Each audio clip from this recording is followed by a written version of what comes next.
We're getting into chapter 5 now, which is on friction. Something about a replacement hip here. Yeah, another overproduced video. You can skip. Okay, so friction is a force that opposes relative motion between surfaces in contact. And there's two main kinds, kinetic friction and static friction, and they're very different the way you treat them in physics problems. So it's important to distinguish them. Kinetic friction is if two surfaces are in contact and are moving relative to one another. Then you call that kinetic friction. And one of the ways I remember kinetic friction is that it generates heat. If you take your two hands and rub them together, you can feel that heat that's generated. That's one of the properties of kinetic friction. It's dissipative in that it converts the energy of motion into heat, which is sort of lost from your system.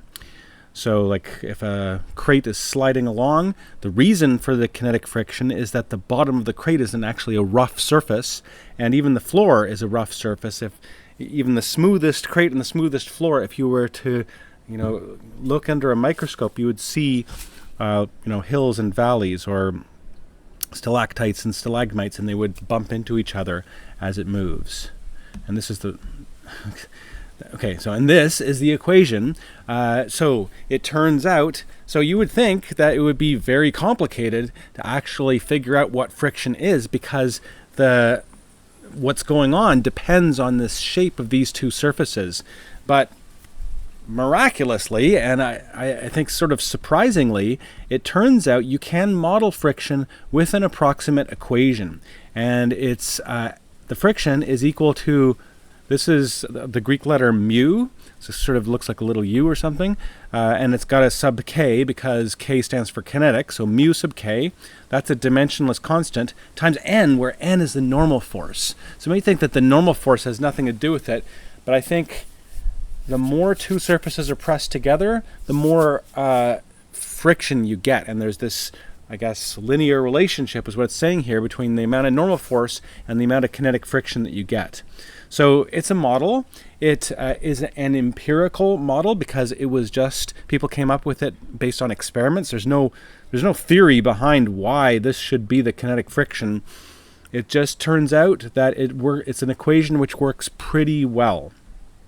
Discovered by Coulomb long ago, and we're still using it. Engineers use it, and it seems to work pretty well. So we know what normal force is. What's the mu sub k? Well, what it is a dimensionless constant which depends on the kind of surface. So in this table 5.1, they give you a bunch of examples of coefficients of kinetic friction. So example, if it's rubber sliding along dry concrete, then the coefficient of kinetic friction is 0.7.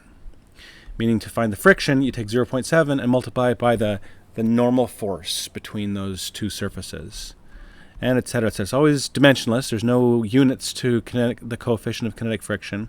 It can be really low, like Teflon on steel, that's something really slippery, or it could be really high. Shoes on wood, that's purposefully made really high, 0.7, so that it's comes to a stop when it's sliding a lot quicker.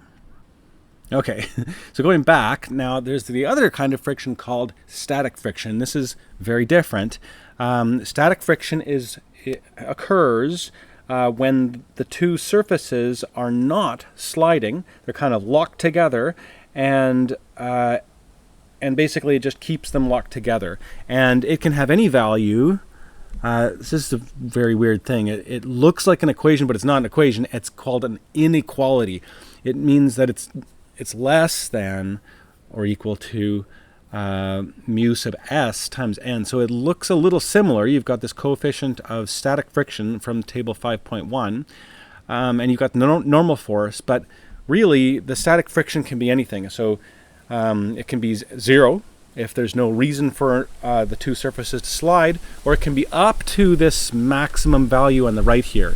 But it's a self-adjusting force, kind of like the normal force or tension, and so there's really no equation for it.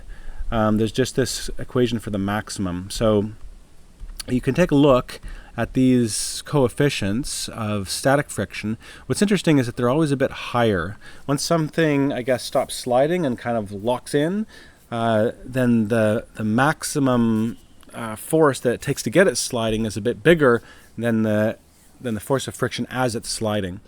But yeah, what these will give you, if you multiply these numbers times the normal force, then you get the maximum static friction force before it starts to kind of breaks and starts sliding. And there's a little take-home experiment. Again, these x-rays, which are pretty random. This is the kind of question that you're going to get, is that you draw a free body diagram, you've got a normal force, which you have to find, right? Because you have to balance forces in this perpendicular direction. They put this little symbol is perpendicular and this symbol is parallel. So sometimes I make this the x direction and the y direction. And then you've got the friction, which is in the parallel to the surface direction, and the normal, which is in the perpendicular. And then gravity, the weight here, is the diagonal force in this case. So I would definitely go through that example, make sure you can solve these kinds of problems. And here they're giving you an explanation. Smaller normal force, you'll have a less friction. They're less locked together. Larger normal force, they're more locked together. And the next section is about what's called drag force. I've been calling this air resistance. So basically, I think what I told you before is that when something's moving through the air, there is this force of air resistance which opposes this velocity. But air is a fluid, and so this is a problem in fluid dynamics, and it's quite difficult to solve. But kind of like friction, there are models for this air resistance.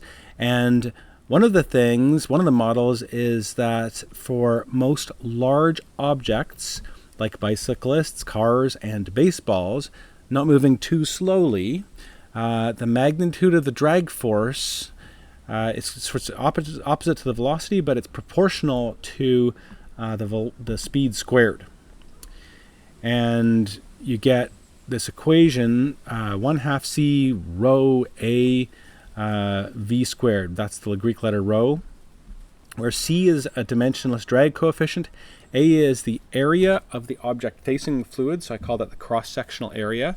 So if it's going cross-sectional, means if its velocity is going one way, then perpendicular to the velocity is there's a kind of area. And rho is the density of the fluid, so the density of the air or something in kilograms per meters cubed. There's not much you can really do with this equation, but you can calculate terminal velocity. There's some different drag coefficients, dimensionless drag coefficients for different shapes, and I guess surface properties, how slippery it is or something. Okay, yeah, so this is the real equation. If something is falling, then as it's speeding up, if it's just falling straight down, the speed gets bigger and bigger, and so the drag force gets bigger and bigger. And if you take the net force in the downward direction, it's mg, so I've defined positive as being down. Mg is positive gravity minus the drag force, which is up. And that'll give the acceleration. Well, it'll stop accelerating when these two are equal, and you get a zero net force. So if you set the gravity equal to the drag force, you get what's called the terminal velocity, it's terminal speed really. It's the magnitude of 2 times mg divided by rho ca. So you can figure out what's the fastest that something will fall before the air resistance equals the gravity, and it just falls at a constant speed. Turns out to be, for a skydiver, for example, about 98 meters per second. So you don't just keep going in free fall if you're a skydiver. It turns out that even after around 10 seconds, you're going at constant speed because there's so much air resistance. You're basically lying on a bed of air, and you kind of feel that weight again. Okay, so that's really the only thing you can do. And then there's another equation for drag force that's dependent on v. So this is when the object is very small or going slow, or is in a sorry, that's my neighbor's dog. There's a squirrel. Or is in a denser medium than air. So this is Stokes' law. Like if you're going through honey or something like that, then the drag force is proportional to speed. This section, 5.3, is about elasticity, stress and strain. So this is about another force called, I call it the elastic force, okay? And it is due to these little deformations. So if I take, for example, this eraser and I, squish it with a force, well, then the eraser presses back. And also it's squished, so it has some length L, Well, it has a little change in length, delta L, a tiny little delta L change. So if you look at this equation, it's something called Hooke's law. It was first written down by James Hooke, which says that there's a proportionality. The force is proportional to how much this length changes.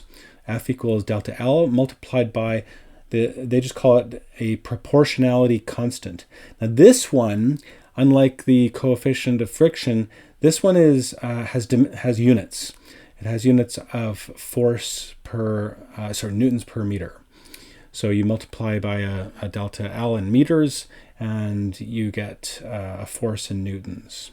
Another way of rearranging that is to say, this is again called Hooke's law, the delta L is equal to F over K. So if you were to plot on this graph, delta L versus F, you get these different regions. There's the proportionality region. The Hooke's law is obeyed for small delta L's.